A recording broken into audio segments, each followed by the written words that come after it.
Cyber शक्ति के लिए आईटी एक्ट के उपाय, व्यवसायियों के लिए मार्गदर्शिका का काम, यानी इसके बारे में समझते हैं। तो नमस्कार दोस्तों, आपका स्वागत है हमारे YouTube चैनल पर। आज हम एक इंपॉर्टेंट विषय पर चर्चा करेंगे, साइबर शक्ति और इसके लिए आईटी एक्ट द्वारा प्रदान किए गए उपाय के बारे में। अगर आप एक व्यवसायी हैं, बिजनेस करते हैं, तो यह जानकारी आपके लिए बेहद इंपॉर्टेंट है। चलिए बिना किसी देरी के शुरू करते हैं। साइबर शक्ति का इंपॉर्टेंस को समझते हैं। पहले समझते हैं कि साइबर शक्ति क्या है। साइबर शक्ति का मतलब है डिजिटल सुरक्षा और तकनीकी संसाधनों का सही तरीके से उपयोग करना।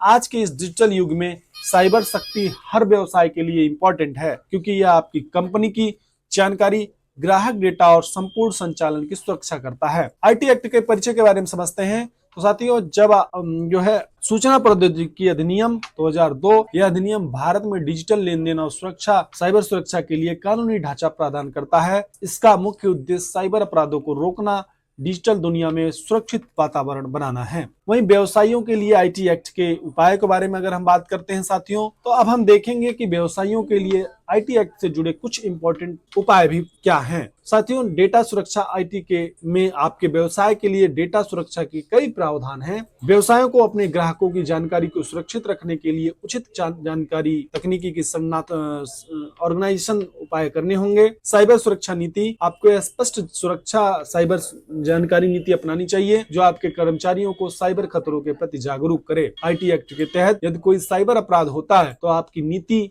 आपको कानूनी सुरक्षा प्रदान कर सकती है। इलेक्ट्रॉनिक लेन देन की सुरक्षा के बारे में बात करें तो आईटी एक्ट के प्रावधानों का पालन करके आप अपने ऑनलाइन लेन देन को सुरक्षित बना सकते हैं। यह आपके ग्राहकों को विश्वास दिलाता है कि उनकी जानकारी सुरक्षित है। वहीं कानूनी डॉक्यूमेंट्स के बारे में बात करें तो व्यापारियों को ईमेल, कॉन्ट्रैक्ट और अन्य इलेक्ट्रॉनिक डॉक्यूमेंट्स की कानूनी मान्यता सुनिश्चित करनी चाहिए। आईटी एक्ट में इलेक्ट्रॉनिक डॉक्यूमेंट्स की मान्यता देने के लिए प्रावधान भी दिया गया है। वहीं साइबर अपराध से बचाव के बारे में बात करें, साइबर अपराधों से बचने के लिए कुछ उपाय भी जरूरी हैं, जैसे एंटीवायरस सॉफ्टवेयर का इस्तेमाल। अपने सिस्टम में एंटीवायरस सॉफ्टवेयर स्थापित करें, डलवाएं और उसे नियमित रूप से अपडेट भी करते रहें। दूसरी बात है ट्रेनिंग और जागरूक। अपने कर्मचारियों को साइबर सुरक्षा पर ट्रेनिंग दीजिए ताकि वो संभावित खतरे के प्रति जागरूक रहें। वहीं तीसरी बात है नियमित बैकअप। अपनी महत्वपूर्ण जानकारी का नियमित रूप से बैकअप लीजिए ताकि किसी भी समस्या के समय आप डेटा खोने से बच सकें। ओवरऑल वीडियो के कंक्लूजन में आते हैं तो दोस्तों, आईटी एक्ट के तहत साइबर शक्ति के उपाय न केवल आपकी कंपनी की सुरक्षा के लिए जरूरी है, बल्कि यह आपके व्यवसाय के विकास में भी सहायक है। अगर आपको यह वीडियो पसंद आया तो कृपया से लाइक करिए, सब्सक्राइब करिए